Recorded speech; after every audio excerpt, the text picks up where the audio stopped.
Good morning students. हम गणितीय भौतिकी की फर्स्ट यूनिट कर रहे हैं, उसी को आज हम कंटिन्यू करेंगे और उसमें ये देखेंगे कि रेखा अल्पांश या लाइन एलिमेंट क्या होता है, वॉल्यूम एलिमेंट क्या होता है लांबिक वक्ररेखीय निर्देश तंत्र में, और इसके अलावा सरफेस एलिमेंट क्या होता है, पृष्ठीय अल्पांश। तो सबसे पहले हम लाइन एलिमेंट देखते हैं। लाइन एलिमेंट डी आर का परिमाण ये रेखा अल्पांश कहलाता है। जैसे कि हमने कार्तीय निर्देश तंत्र में पढ़ रखा है कि एक्स अक्ष के ऊपर अगर हम छोटा सा अल्पांश लेते हैं, उसको हम रिप्रेजेंट करते हैं किससे, डी एक्स से, है ना। वाई अक्ष पे रिप्रेजेंट करते हैं डी वाई से और जेड अक्ष पे डी जेड से। इसी तरह से रेखा अल्पांश लांबिक वक्ररेखीय निर्देश तंत्र में डी आर का जो परिमाण है वो रेखा अल्पांश कहलाता है, और इसे व्यक्त करते हैं हम डी एल से। इसे डी एल से व्यक्त किया जाता है, यानी D L is equal to magnitude of D R का परिमाण। इसका अगर हम स्क्वायर करें, जो कि क्या कहलाएगा, रेखा अल्पांश का वर्ग। तो रेखा अल्पांश का वर्ग अगर हम करेंगे तो ये हो जाएगा D R dot D R. D R की हम वैल्यू रख दें जो हमने पिछले लेक्चर में डिराइव की थी, sigma I is equal to 1 B I D U I. इसका डॉट प्रोडक्ट लें, sigma J is equal to 1 B J D U J. इसमें हम देखते हैं ये दोनों इंडेक्स हमने डिफरेंट लिए हैं, हालांकि इनकी वैल्यू सेम है। आई इज इक्वल टू 1 2 3 है क्योंकि 3 डायमेंशनल स्पेस है, और जे इज इक्वल टू भी 1 2 3 है। ये हम डिफरेंट इसलिए लेते हैं जिससे कि अगर आई बराबर हम 1 लें तो अगर ये भी इंडेक्स हम आई ही लेंगे तो फिर यहाँ भी आई बराबर 1 ही रखना पड़ेगा। तो दोनों सेम हमको वैल्यू लेके चलनी पड़ेगी। तो डिफरेंट रखने से ये होगा, ये आई बराबर 1 है तो ये 2 और 3 भी ले सकते हैं। तो इस कारण से ये हम सेम न लेके अलग अलग इंडेक्स लेते हैं, हालांकि इनका जो वेरिएशन है वैल्यू का वो 1 से 3 ही है दोनों का। तो इसको आगे हम सॉल्व करें तो sigma I is equal to 1 2 3, J is equal to 1 2 3 B I dot B J और D U I D U J. अब हम ये रेखा अल्पांश निकालना चाह रहे हैं लांबिक वक्ररेखीय निर्देश तंत्र में। और लांबिक वक्ररेखीय निर्देश तंत्र क्या होते हैं, जैसा हमने आपको बताया था, लांबिक वक्ररेखीय निर्देश तंत्र ऐसा निर्देश तंत्र होता है जिसके कि तीनों अक्ष जो हैं वो परस्पर लंबवत होती हैं। तीनों अक्ष परस्पर लंबवत हैं, इसका मतलब ये हुआ कि किन्हीं भी दो अक्ष के बीच में जो एंगल होगा वो 90 डिग्री होगा। और इसी कारण से, क्योंकि लांबिक वक्ररेखीय निर्देश तंत्र में आधार सदिश परस्पर लंबवत होते हैं, यानी u1 अक्ष की ओर आधार सदिश और u2 अक्ष की ओर आधार सदिश एक दूसरे के परपेंडिकुलर होंगे। इसी तरह u3 और u1 वाले आधार सदिश परस्पर लंबवत होंगे। इसलिए B I dot B J, जहाँ I is not equal to J, अगर ये दोनों डिफरेंट होंगे, यानी ये मान लो b1 है ये b3 है, तो क्योंकि इनके बीच में एंगल 90 डिग्री है और cos 90 जीरो होता है, तो B I dot B J ये हमेशा लांबिक वक्ररेखीय निर्देश तंत्र के केस में हमेशा जीरो ही होगा जब भी आई और जे के मान डिफरेंट होंगे। तो अब इस राशि में से केवल वही राशियां सर्वाइव करेंगी जहां आई और जे समान हो। तो इसका मतलब ये हुआ कि आई और जे हमको सेम लेने पड़ेंगे, जिससे इसी से ये अस्तित्व में रहेगा। तो ये हो जाएगा sigma I is equal to 1 2 3 B I dot B I और D U I D U I. इसके बाद हम इसको फर्दर इसमें देखें कौन कौन से एलिमेंट आएंगे। आई इज इक्वल टू पहले 1 रखें तो b1 dot b1 du1 du1, फिर आई इज इक्वल टू 2 रखें प्लस b2 डॉट b2 और du2 du2, इसी तरह हमने 3 रख के ये हमें प्राप्त हो गया। अब हमें ये पता है आधार सदिश और स्केल गुणक, इनमें आपस में क्या रिलेशन होता है कि बी आई आधार सदिश is equal to H I E I, क्योंकि एच आई जो है ये बी आई का परिमाण हो गया, स्केल गुणक जो है आधार सदिश का परिमाण होता है, और ई आई आधार सदिश की दिशा में इकाई सदिश हो गया, यूनिट वेक्टर। तो B I is equal to H I E I, ये वैल्यू हम यहाँ रख देंगे। B1 क्या हो जाएगा, अगर इससे हम देखें B1 विल बी H1E1, तो H1E1 डॉट H1E1, तो H1 स्क्वायर आ गया H1 और E1 डॉट E1, ये वैल्यू पुट कर दी हमने, और ये हो गया DU1 स्क्वायर। इसी तरह से B2 यहाँ से हो जाएगा H2E2, तो B2 डॉट B2 हो जाएगा H2 square E2 dot E2। इसी तरह से I की वैल्यू जब 3 होगी तो ये B3 डॉट B3 की वैल्यू हो जाएगी H3 square E3 dot E3, और ये हो जाएगा DU3 स्क्वायर। अब क्योंकि लांबिक निर्देश तंत्र है, वक्ररेखी निर्देश तंत्र है, तो तीनों अक्ष परस्पर लंबवत हैं, परपेंडिकुलर हैं, इसलिए अगर ये इंडेक्स सेम होंगे, जैसे ये है आई आई, क्योंकि लांबिक तंत्र में हम ये सेम ले रहे हैं, तो E1 डॉट E1 यानी दोनों के बीच में, अक्षों के बीच में एंगल 0 होगा, तो cos 0 1 होता है, तो ये 1 हो जाएगा। इसी तरह ये भी 1 हो जाएगा और ये भी 1 हो जाएगा, यानी लांबिक तंत्र के लिए EI dot EI is equal to 1, तो ये तीनों 1 हो गए। तो लंबाई अल्पांश का जो वर्ग है वो आ जाएगा DL square is equal to H1 square DU1 square, H2 square DU2 square and H3 square DU3 square. तो ये काफ़ी इम्पोर्टेंट फार्मूला है, इसको अपने को याद रखना है, क्योंकि इसको हमको डायरेक्ट भी कई बार प्रॉब्लम सॉल्व करते हैं तो इसको पुट करना पड़ता है।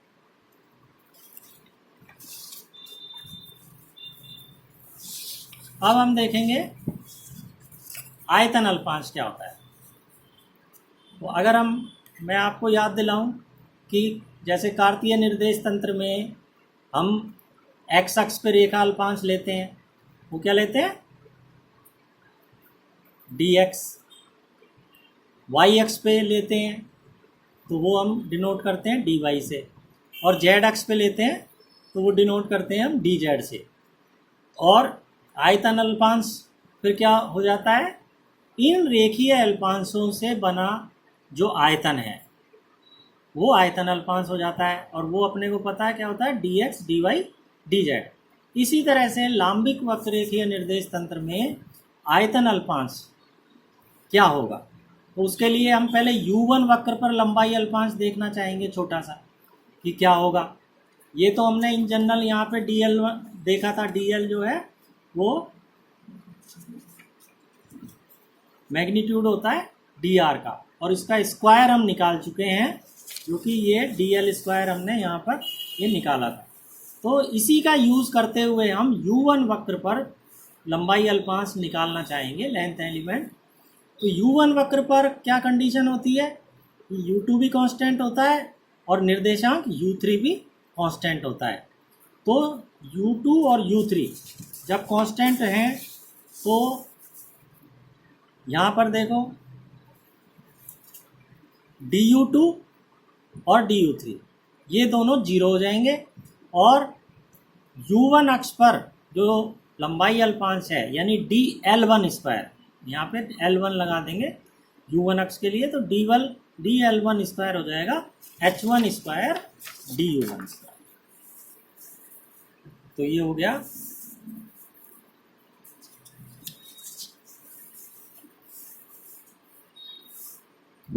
DL1 स्क्वायर, इक्वेशन 6 से H1 स्क्वायर DU1 स्क्वायर, और स्क्वायर हटा दिया तो DL1 equal to H1 DU। इसी तरह सेम तरीके से U2 वक्र पर क्या हो जाएंगे, U1 और U3 जो निर्देशांक हैं या कोऑर्डिनेट्स हैं वो कांस्टेंट रहेंगे, तो du1 और du3 ये 0 हो जाएगा, इसलिए dl2 स्क्वायर उसी इक्वेशन 6 से dl2 square is equal to h2 square du2 square, यानी dl2 is equal to h2 du2। और इसी तरह u3 वक्र पर लंबाई अल्पांश सेम एनालॉजी से dl3 बराबर हो जाएगा h3 du3। तो dl1 h1 du1, dl2 h2 du2, dl3 h3 du3। अब इसमें अगर हम इसको कार्तीय तंत्र पे अप्लाई करके भी देखें तो देखो, कार्तीय तंत्र में हमने स्केल फैक्टर्स या निकलवाए थे, स्केल गुणक, तो h1 h2 h3 हमारे 1 1 1 प्राप्त हुए थे। तो कार्तीय तंत्र के लिए x अक्ष पर अगर लंबाई अल्पांश देखना हो तो देखो u1, कार्तीय तंत्र में u1 निर्देशांक कौन सा होता है, x होता है, और h1 1 है, तो x अक्ष पर लंबाई अल्पांश क्या हो जाएगा, dx। ठीक है, वही है जो आना चाहिए। इसी तरह से हम देखें तो यहाँ भी h2 1 और ये u2 y होता है, तो ये dy हो जाएगा, इसी तरह ये dz हो जाएगा। लेकिन व्यापक रूप में इन जनरल लांबिक वक्र रेखीय निर्देश तंत्र में ये जो है ये लंबाई अल्पांश होंगे u1 वक्र पर, u2 वक्र पर, u3 वक्र पर। अब इन रेखीय अल्पांशों से बना जो आयतन अल्पांश है, जो कैसा होगा, षटफलकीय होगा, वो हम रिप्रेजेंट करते हैं dv से। तो dl1 into dl2 into dl3, तीनों की वैल्यू रख दी, तो ये आ जाएगा h1 h2 h3 du1 du2 du3। ये एक जनरल फॉर्मूला हमको मिल गया है। इसको हम अप्लाई अब कार्तीय पे भी कर सकते हैं, गोलीय पे भी कर सकते हैं, और बेलनी पे भी इसको अप्लाई कर सकते हैं, और आयतन अल्पांश उन तंत्रों में निकाल सकते हैं। अब हम देखें पृष्ठीय अल्पांश या सरफेस एलिमेंट, ये क्या होता है। ये रेखा अल्पांश हमने निकाले हुए यही है। तो dl1 और dl2 से बना जो सरफेस है या पृष्ठ है, उसका एरिया क्या हो जाएगा, dl1 इंटू dl2। ठीक है, और इसको हम रिप्रेजेंट करते हैं ds3 से। सरफेस का ये हमने s लगा दिया, तो ds3, dl1 डॉट dl2 इनकी वैल्यू रख दी, h1 h2 du1 du2। इसी प्रकार से रेखा अल्पांश dl2 और dl3 से बना पृष्ठ। अब अपने को ये पता है कि u2 वक्र और u3 वक्र, इनके बीच में का जो पृष्ठ होता है वो कौन सा होता है, उसको अपन किस तरह से डिफाइन करते हैं, u1 is equal to c1। तो इसलिए इसमें हम क्या करते हैं, इसको जो पृष्ठीय अल्पांश है और वो जो हम ले रहे हैं उसका क्षेत्रफल जो ले रहे हैं वो ds1 दिखाया है, क्योंकि ये u1 है तो ये हो जाएगा ds1। तो dl2 dl3 इनकी वैल्यू रख दी, h2 h3 du2 du3।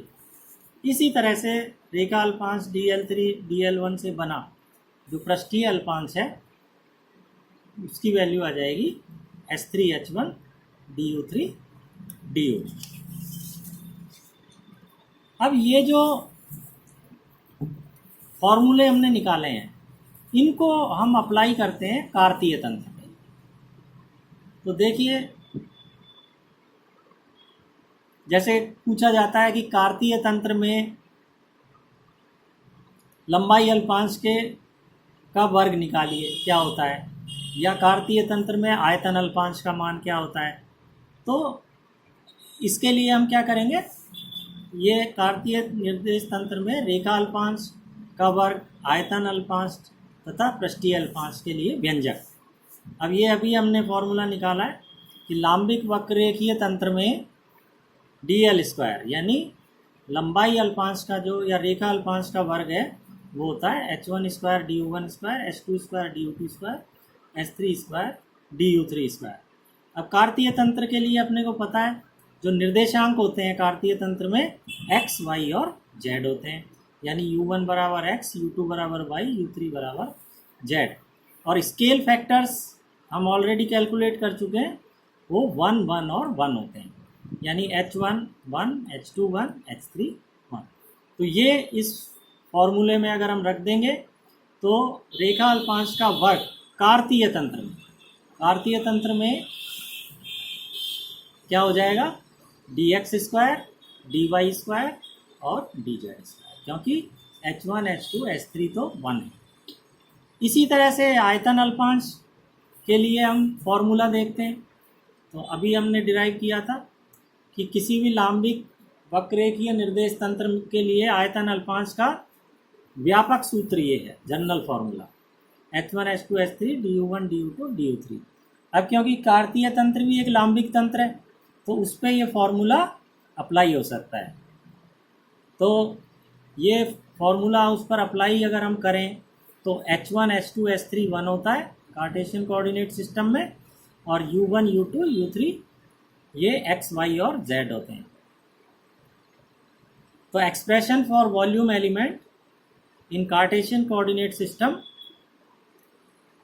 Is dx dy dz, और दिस वी ऑलरेडी नो, हमने पहले भी ये पढ़ा हुआ है कि कार्टेशियन कोऑर्डिनेट सिस्टम में volume element is given by dx dy dz।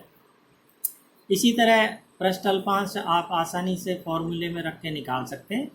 ds1 होता है h2 h3 du2 du3, value रख दी ds1 कार्तीय तंत्र में, ये हो गया dy dz, क्योंकि h2 h3 तो 1 हो गए।